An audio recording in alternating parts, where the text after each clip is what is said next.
নমস্কার বন্ধুরা, সর্দাস কেবিনে আপনাদেরকে স্বাগত। আজকে আপনাদের জন্য আমরা নিয়ে এসেছি ভেজিটেবল ফ্রাইড রাইস।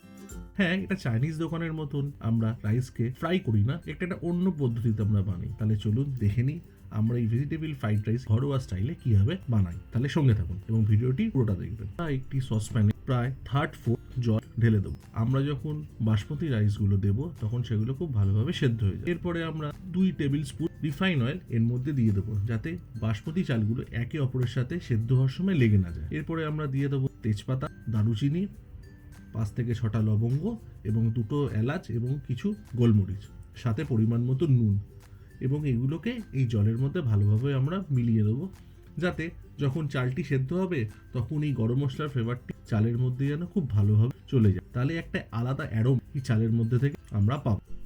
আমাদের চাল সেদ্ধ হয়ে গেছে। মোটামুটি আমরা 80%-এর মতন থেকে 90% আমরা এই চালটাকে সেদ্ধ করে রাখবো। দেখুন কি সুন্দর এবং ঝরঝরে ভাত হয়েছে। এরপরে আমরা পরবর্তী স্টেপে যাচ্ছি। এখন আমরা ভেজিটেবলসগুলোকে খুব ভালোভাবে ভেজে নেবো। প্রথমে একটি কড়াই নিয়ে তার মধ্যে 1/2 কাপ রিফাইন তেল এবং 1 টেবিল স্পুন ঘি দিয়ে দেবো। ভালো করে ঘিটা গলে গেলে এর মধ্যে এক এক করে আমরা দিয়ে দেবো বিনস, এরপরে দিয়ে দেবো আমরা গাজর, তারপরে দেবো আমরা ক্যাপসিকাম, এরপর আসবে কড়াইশুঁটি, এরপর দিয়ে দেবো অল্প করে আদা কুচি, এবং সব শেষে কাজু এবং কিশমিশ। কাজু আর কিশমিশগুলোকে আগে থেকে আমরা জলে ভিজিয়ে রেখেছিলাম, যাতে আমাদের ফ্রাই করতে সুবিধা হয়।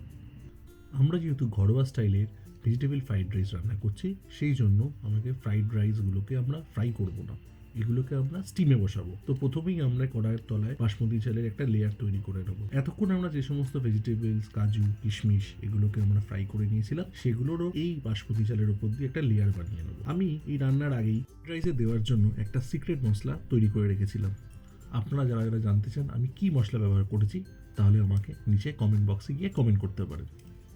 এর সাথে স্বাদ মতো নুন আর চিনি।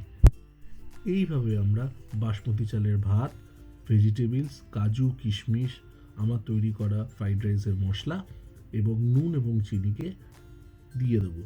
এরম করে করে একটা সুন্দর লেয়ার আমরা ফ্রাইড রাইসের তৈরি করব। আমাদের ফ্রাইড রাইসের লেয়ার তৈরি করা কমপ্লিট হয়ে গেছে। এরপরে যে গুরুত্বপূর্ণ কাজটি আমাদের করতে হবে, তার জন্য একটি কড়াইতে অল্প তেল এবং 1 থেকে 1.5 টেবিল চামচের মতন ঘি নিয়ে নেব। তেল এবং ঘি ভালোভাবে গরম হয়ে গেলে তার মধ্যে 2 টুকরো তেজপাতা এবং গোটা গরম মশলাকে দিয়ে দেবো এবং সুন্দরভাবে ভেজে নেব। এরপরে এই সমস্ত তেল সমেত গোটা গরম মশলা, তেজপাতাকে আমরা ফ্রাইড রাইসের উপর থেকে সুন্দরভাবে ঢেলে দেবো, যাতে সমস্ত ফ্রাইড রাইসের মধ্যে গোটা গরম মশলা, তেজপাতার একটা অ্যারোমা তৈরি হয়ে যায়।